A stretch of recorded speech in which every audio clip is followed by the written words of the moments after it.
Bismillahirrahmanirrahim. Assalamualaikum warahmatullahi wabarakatuh.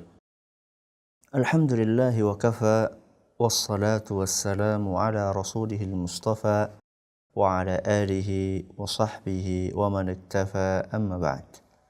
Kita panjatkan puja dan puji syukur kehadirat Allah tabaraka wa ta'ala. Pada kesempatan pagi yang berbahagia kali ini, kita kembali diberi kekuatan, kesehatan, hidayah serta taufik dari Allah Jalla wa'ala, sehingga kita bisa kembali mengkaji ajaran agama kita yang mulia ini. Kita berharap semoga Allah Tabaraka wa Ta'ala berkenan untuk melimpahkan kepada kita semuanya ilmu yang bermanfaat, sehingga bisa kita amalkan sebagai bekal untuk menghadap kepada Allah Jalla wa'ala. Amin ya Rabbal Alamin. Salat dan salam semoga senantiasa tercurahkan kepada junjungan kita Nabi besar Muhammad sallallahu alaihi wa ala alihi wa sahbihi wasallam, kepada para sahabatnya, keluarganya dan umatnya yang setia mengikuti tuntunannya hingga akhir nanti.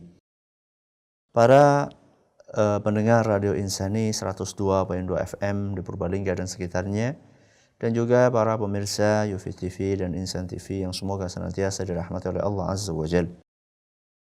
Pada pertemuan terakhir kita sudah membahas tentang duduk di antara dua sujud dan saat itu kita mempelajari tentang wajibnya tumakninah di dalam gerakan ini, serta juga kita sudah membahas tentang posisi tangan ya ketika seorang sedang duduk di antara dua sujud. Pada kesempatan kali ini insyaallah kita akan mengkaji bagaimana posisi kaki ya, bagaimana posisi kaki ketika seorang sedang sujud atau duduk di antara dua sujud. Rasulullah Shallallahu Alaihi Wasallam mengajarkan bahwa posisi kaki ketika seorang sedang duduk di antara dua sujud adalah dengan menjulurkan kaki kiri, ya, menjulurkan kaki kiri, kemudian duduk di atas kaki kiri tersebut. Jadi kita duduk di atas kaki kiri tersebut dalam kondisi kita duduk bersimpuh. Ya, seorang ketika duduk bersimpuh, ya, dia julurkan, dia lipat kaki kirinya ke belakang, kemudian dia julurkan kaki kirinya ke belakang, lalu dia duduki kaki tersebut. Ya, dia duduki kaki tersebut, yaitu kaki kiri. Ini adalah posisi kaki kiri. Saya ulangi. Jadi kita duduk bersimpuh, ya, duduk bersimpuh. Kemudian kaki kiri kita tekuk, kita julurkan ke belakang. Nah, lalu kita duduk di atas kaki kiri tersebut. Kita duduk di atas kaki kiri tersebut. Lantas, bagaimana kaki kanan kita? Bagaimana kaki kanan kita? Kaki kanan kita tidak kita duduki. Ya, kaki kanan tidak kita duduki. Kalau kaki kiri tadi diduduki. Kalau kaki kanannya tidak. Kaki kanannya adalah kita keluarkan di samping paha kita. Ya, kita keluarkan di samping paha kita. Kemudian telapak kaki kanan kita berdirikan secara tegak. Ya, kita berdirikan secara tegak. Saya ulangi, kaki kanan kita tidak kita duduki, kita hanya duduk di atas kaki kiri. Kemudian kaki kanan kita lipat juga sama, akan tetapi kita keluarkan, ya, kita keluarkan ke sebelah kanan, ya. Lalu telapak kaki kanan kita, ya, kita tegakkan, ya, kita tegakkan, dan jari-jarinya diusahakan ditekuk menghadap ke arah kiblat. Jari-jari kaki kanannya ditekuk menghadap ke arah kiblat. Duduk yang seperti ini yaitu dengan menduduki kaki kiri. Ya, posisi duduk seperti ini yakni menduduki kaki kiri, kemudian kaki kanannya kita geser, lalu telapak kaki kanan kita tegakkan. Posisi seperti ini yang biasa diistilahkan dengan duduk iftirash. Yang biasa diistilahkan dengan duduk apa? Iftirash. Ya. Duduk iftirash ini diajarkan oleh Rasulullah Sallallahu Alaihi Wasallam dalam sebuah hadis yang diriwayatkan oleh Imam Muslim. Dari Aisyah radhiyallahu anha ummul mukminin, beliau berkata, wa kana yaftarishu rijlahul yusra wa yansibu rijlahul yumna. Adalah Rasulullah sallallahu alaihi wasallam, beliau menjulurkan kaki kirinya, ya, menjulurkan kaki kirinya, kemudian beliau menegakkan telapak kaki kanannya. Ya. Ini yang biasa diistilahkan dengan duduk iftirash. Di dalam riwayat lain, di dalam hadis riwayat An-Nasa'i, dan hadis ini nyatakan sahih oleh Syekh Al-Albani, tentang posisi jari-jari yang tadi sudah saya sampaikan. Wa min sunnatis salati an tansibal qadam al-yumna. Di antara sunnahnya salat adalah engkau menegakkan telapak tangan kananmu, ya, kemudian menghadapkan jari jemari kakimu ke arah kiblat, ya, dan duduk di atas kaki kiri. Jadi penting ini, kadang-kadang ada sebagian orang kurang memperhatikan hal ini. Jadi ketika duduk iftirash, jari-jarinya itu hanya sekedar diletakkan, ditempelkan saja ke lantai, sekedar formalitas saja. Ini sebenarnya kurang sempurna. Ya, lebih sempurna lagi adalah ditekuk. Ya, jari jemari itu ditekuk semampunya tentunya, ya, semampunya ditekuk, kemudian diarahkan ke kiblat. Biasanya yang agak sulit itu jari kelingking, ya, karena jari kelingking itu kan posisinya lebih pendek daripada jari-jari yang lainnya. Ya, ketika ditekuk biasanya yang bisa menghadap ke arah kiblat ya paling jempol, ya, kemudian 3 jari sesudahnya. Adapun jari kelingking memang agak sulit karena pendeknya jari tersebut. Kalau bisa alhamdulillah, kalau enggak yang penting sudah diusahakan jari jemari dari telapak kaki kanan kita itu menghadap ke arah kiblat. Ya, menghadap ke arah kiblat. Ini yang diajarkan oleh Nabi kita Muhammad sallallahu alaihi wasallam, dan ini biasa diistilahkan seperti yang saya katakan tadi adalah dengan duduk iftirash. Duduk iftirash. Inilah duduk yang dilakukan oleh seorang hamba ketika dia sedang duduk di antara dua sujud. Di sana ada satu jenis duduk yang jarang dipraktikkan oleh banyak kaum muslimin, ya, apa yang diistilahkan dengan iq'a, ya, apa yang diistilahkan dengan iq'a, ya. Apakah duduk iq'a tersebut? Kalau iftirash tadi kan kita murni duduk di atas kaki kiri kita. Kalau duduk iq'a tidak, ya.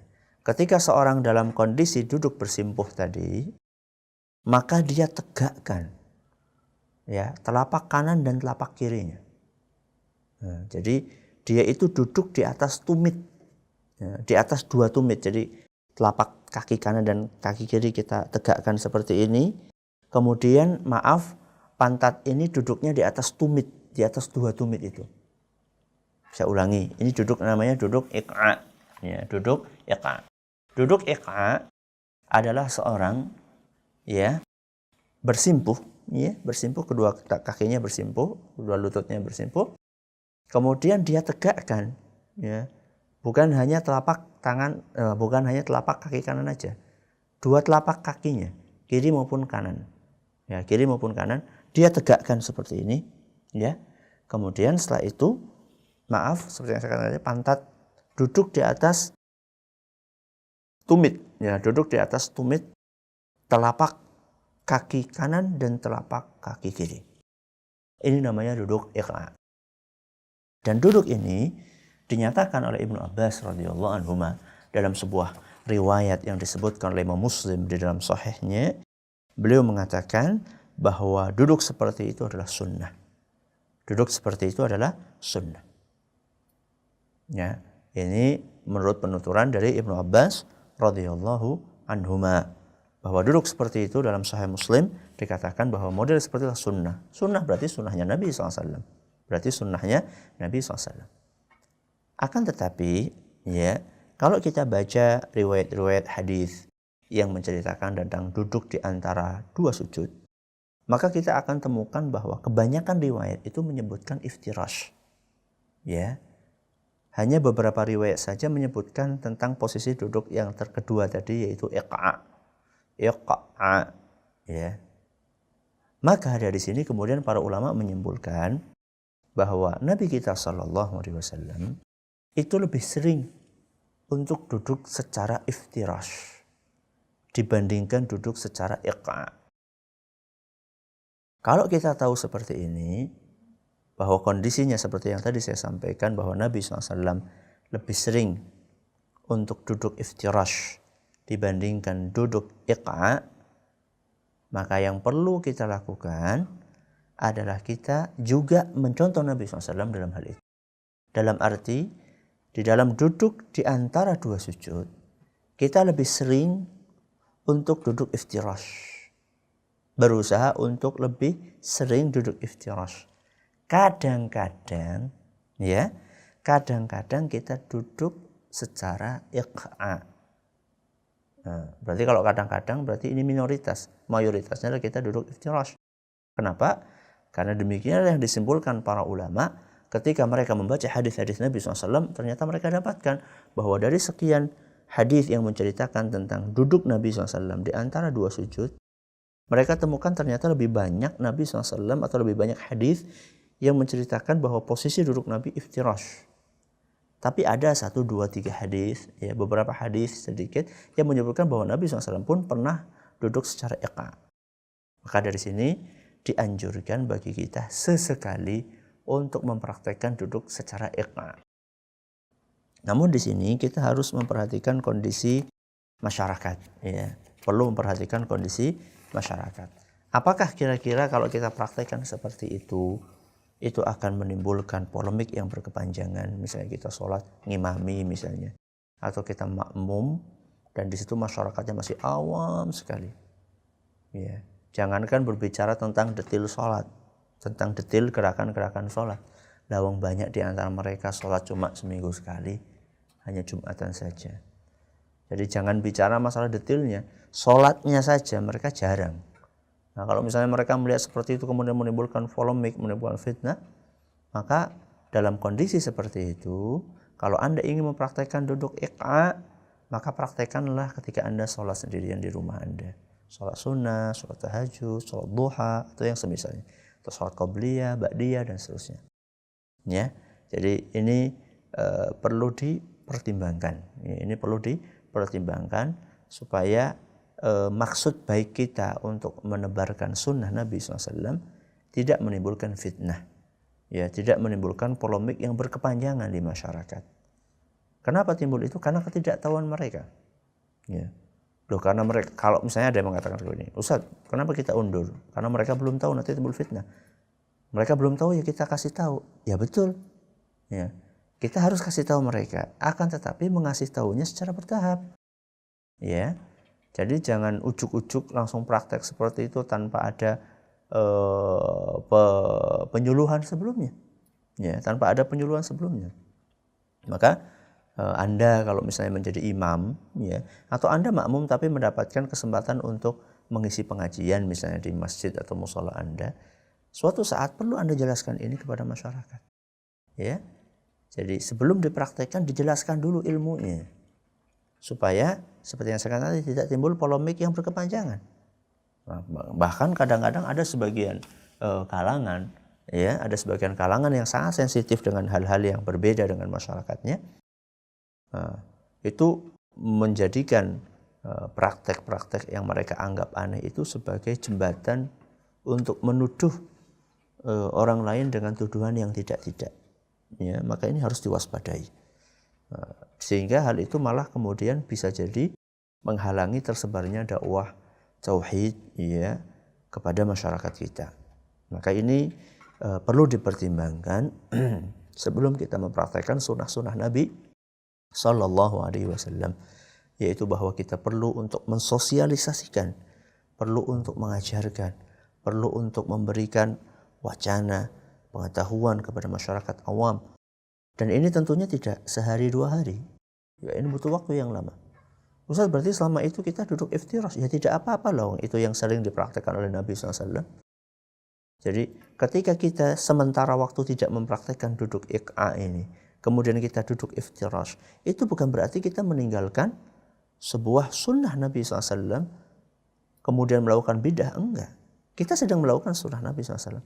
Jadi baik iftirash, ya, baik duduk iftirash maupun duduk iqa, ketika seorang duduk di antara dua sujud, itu dua-duanya baik iftirash maupun iqa sunnah Nabi SAW. Dua-duanya sama-sama dicontohkan oleh Nabi SAW. Jadi ketika kita mempraktikkan iftirash di masjid kita, itu kita sedang mengamalkan sunnah Nabi SAW. Bukannya kita melakukan bid'ah.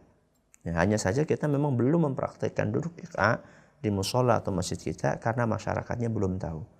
Nah, dikhawatirkan kalau kita praktekkan menimbulkan fitnah. Orang-orang yang punya hasad, orang-orang yang punya kebencian akan memanfaatkan itu sebagai jembatan untuk menjatuhkan, untuk melakukan atau menuduhkan, melontarkan tuduhan-tuduhan yang tidak benar. Maka dari sinilah seorang muslim, apalagi seorang dai, perlu memiliki fikih, mempertimbangkan maslahat dan madarat, mempertimbangkan positif dan negatif, ya, hasil positif dan hasil negatif di dalam kehidupan sehari-harinya. Ini yang perlu dicermati. Baik. Nah, sekarang setelah kita membahas masalah kaki ini, sekarang kita akan memasuki pembahasan tentang bacaan. Ya, memasuki pembahasan tentang bacaan di dalam duduk di antara dua sujud. Apa sih yang dibaca di situ? Ketika kita cermati, ya, hadis-hadis Nabi sallallahu alaihi wa ala alihi wa sahbihi wasallam tentang duduk di antara dua sujud ini, kita akan temukan bahwa ada beberapa bacaan yang dicontohkan oleh Nabi kita Muhammad sallallahu alaihi wa ala alihi wa sahbihi wasallam di dalam duduk di antara dua sujud ini. Ya. Kita akan bawakan dua contoh. Ya, kita akan bawakan dua contoh dari bacaan. Ya, dari bacaan Nabi sallallahu alaihi wasallam ketika beliau duduk di antara dua sujud. Bacaan yang pertama. Ya, bacaan yang pertama disebutkan dalam sebuah hadis yang diriwayatkan oleh Imam Abu Dawud, At-Tirmidzi, Ibnu Majah, Al-Hakim, Al-Baihaqi, Imam Ahmad dan lain-lain, dan hadis ini dinyatakan sahih oleh Syekh Al-Albani. Bacaan tersebut mungkin para pendengar ada yang mau nulis, saya akan bacakan secara pelan-pelan. Atau para pemirsa akan menulisnya, saya akan bacakan secara pelan-pelan. Diawali dengan Allahumma. Diawali dengan Allahumma. Di dalam riwayat lain diawali dengan Rabbi. Jadi panjenengan mau mengawali bacaan ini dengan Allahumma atau mau mengawalinya dengan Rabbi, dua-duanya boleh.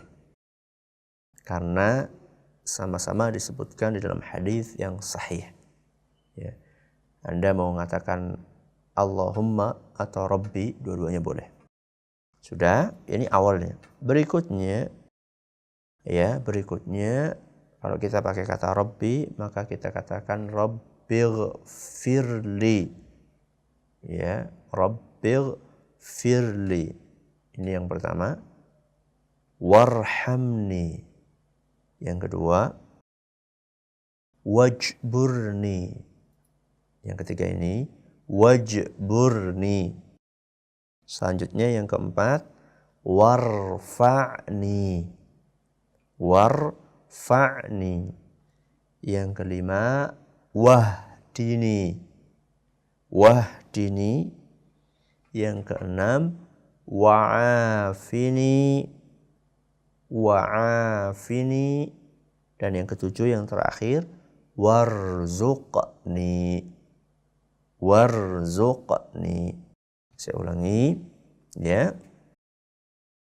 Rabbighfirli, ya, warhamni, wajburni, warfa'ni, wahdini, wa'afini, warzuqni.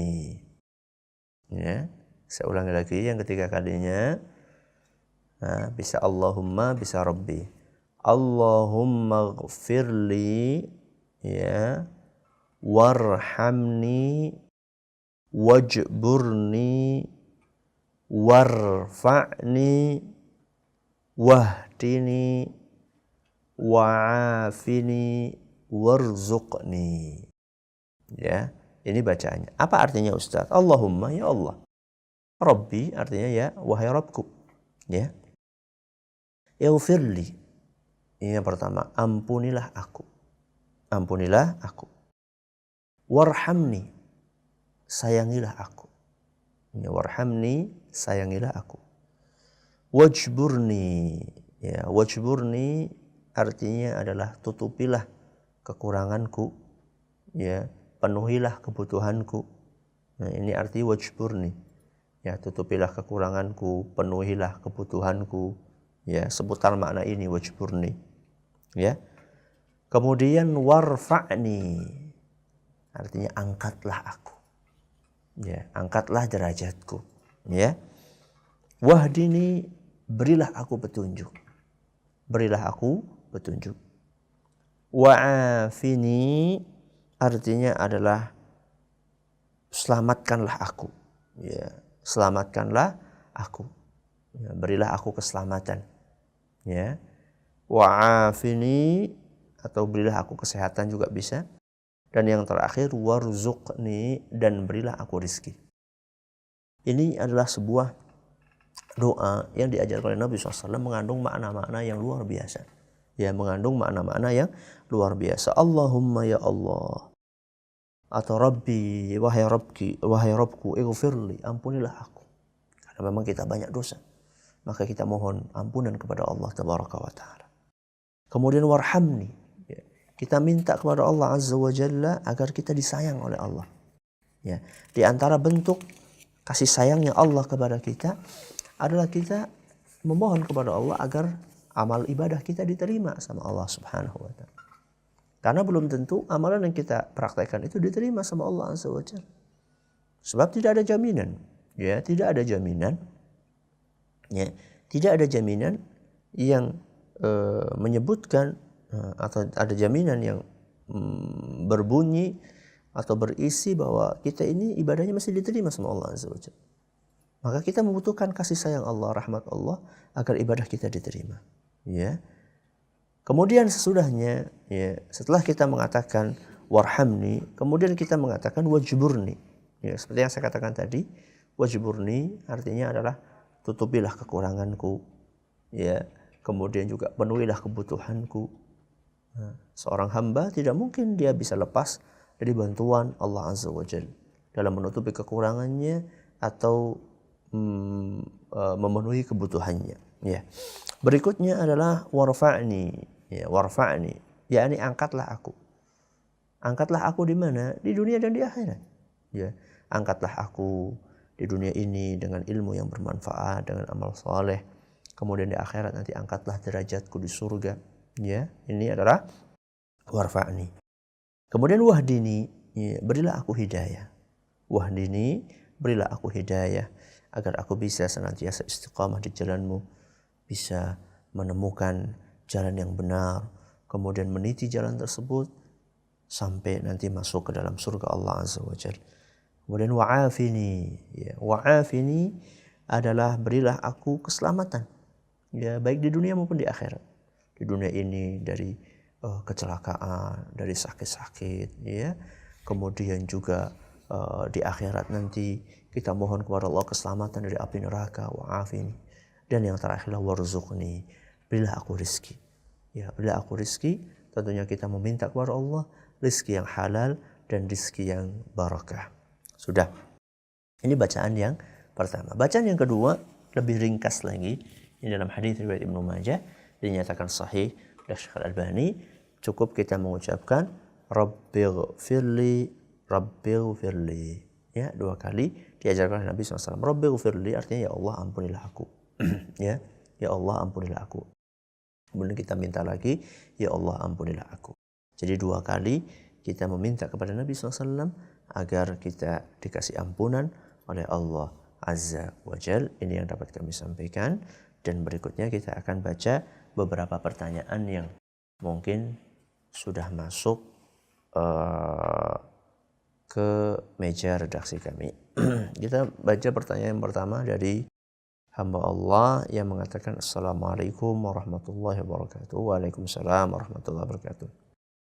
Pada saat tahiyat, posisi tangan lurus dengan lutut atau menonjol ke depan, ya, atau menonjol ke depan. Ini dari menyebutkan namanya dari Muhaimin di Gandasuli. Ya, kemarin sudah kita sampaikan. Bahwa posisi tangan, ya, menurut banyak ulama adalah sebagian menggenggam lutut, ya, sebagian menggenggam lutut. Berarti kalau kayak gitu berarti ada yang nonjol. Ya, kita sudah sebutkan khilaf para ulama kemarin. Ada sebagian ulama yang mengatakan juga ikut mengacukan jari telunjuknya, ya, walaupun itu duduk di antara dua sujud. Tapi hadis ini dipermasalahkan oleh para ulama, ada yang mensahihkan, ada yang tidak, ya. Dan juga bukan hanya sekedar itu, akan tapi juga ada yang mempermasalahkan makna yang dikandung oleh hadis itu. Intinya adalah posisi tangan ketika duduk di antara dua sujud, sebagiannya adalah menggenggam lutut, dan tentunya sebagiannya adalah di atas paha. Ya. Berikutnya pertanyaan yang kedua, ana hamba Allah di Seratri Babagan. Ana pernah mendengar dari seseorang bahwa aminnya makmum setelah atau mengiringi aminnya imam. Apakah ini hadisnya sahih atau tidak? Jazakallah khairan. Iya. Para ulama sebagian mengatakan bahwa aminnya makmum itu membarengi atau sesudah aminnya imam. Ada juga sebagian ulama mengatakan bahwa aminnya itu ada setelah selesai aminnya imam. Ini adalah masalah khilafiyah di antara para ulama. Ya, yang penting Anda tidak mendahului. Ya, yang penting Anda tidak mendahului aminnya imam, itu yang penting. Ya. Adapun kalau misalnya kemudian sesudahnya atau sedikit berbarengan tapi didahului oleh aminnya imam, insya Allah tidak mengapa dengan izin Allah Azza wa Jalla. Berikutnya dari hamba Allah, Ustadz, ketika hari Jumat kita tidak diperbolehkan lewat di antara dua orang. Kalau shaf di depannya masih kosong, bagaimana cara masuknya? Ya, sekarang begini. Tentunya dalam masalah ini kita perlu memberikan pengarahan kepada seluruh jamaah. Ya. Seluruh jamaah, bukan hanya sebagian jamaah saja. Bahwa Nabi SAW memang menyebutkan bahwa melangkahi orang, ya, apalagi ketika khutbah di dalam khutbah Jumat, itu memang dilarang oleh Nabi SAW. Karena yang seperti itu menyakiti, ya, mengganggu orang lain. Namun kita perlu mencari tahu, kenapa kok dia melewati atau melompati, ya, orang tersebut. Ya. Bisa jadi karena depannya masih banyak yang kosong, sedangkan shaf yang di belakang itu sudah penuh. Ya. Maka dari sini inilah tugasnya takmir masjid, ya. Juga tugasnya imam atau khatib adalah untuk mengatur shaf, bahwa mereka yang datang ke masjid hendaklah mereka mengisi shaf-shaf yang pertama terlebih dahulu.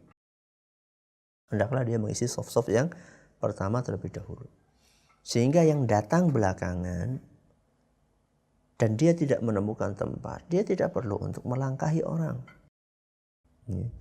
Jadi kita harus melihat sumber permasalahannya juga. Kenapa dia melangkahi? Karena di depan masih ada yang kosong, ya, sedangkan jamaahnya ini sudah penuh yang di belakang, sehingga mau nggak mau dia harus jalan ke depan. Terus bagaimana solusinya, Ustaz? Solusinya setelah dikasih tahu seperti itu, jamaah merapat, ternyata nggak juga merapat, masih ada yang kosong. Kalau memang Anda, ya, masih bisa menemukan tempat di belakang, ya duduk aja di belakang. Kalau seandainya sudah tidak ada tempat lagi, full, ya, penuh, ya, kemudian Anda tidak mendapatkan tempat kecuali yang ada di depan, maka Anda dengan sopan,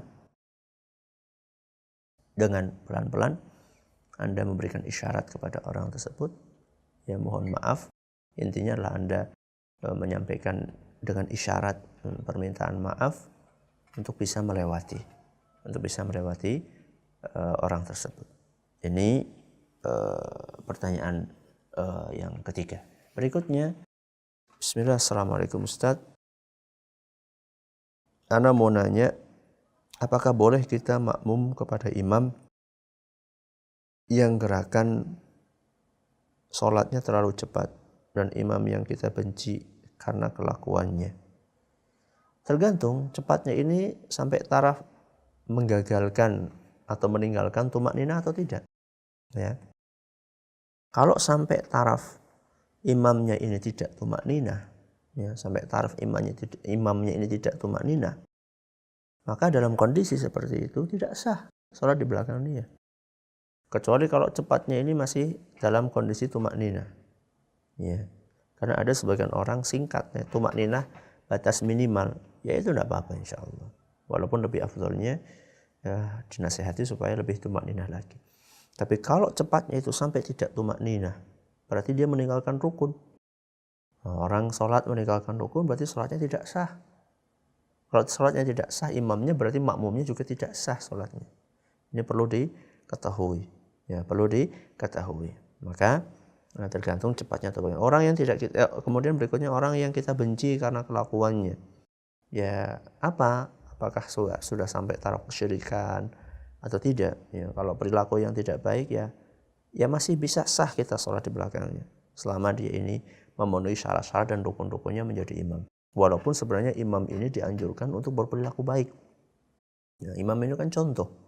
Imam ini kan contoh, menjadi qudwah, menjadi suri teladan. Kalau imamnya jelek perilakunya, bagaimana makmumnya?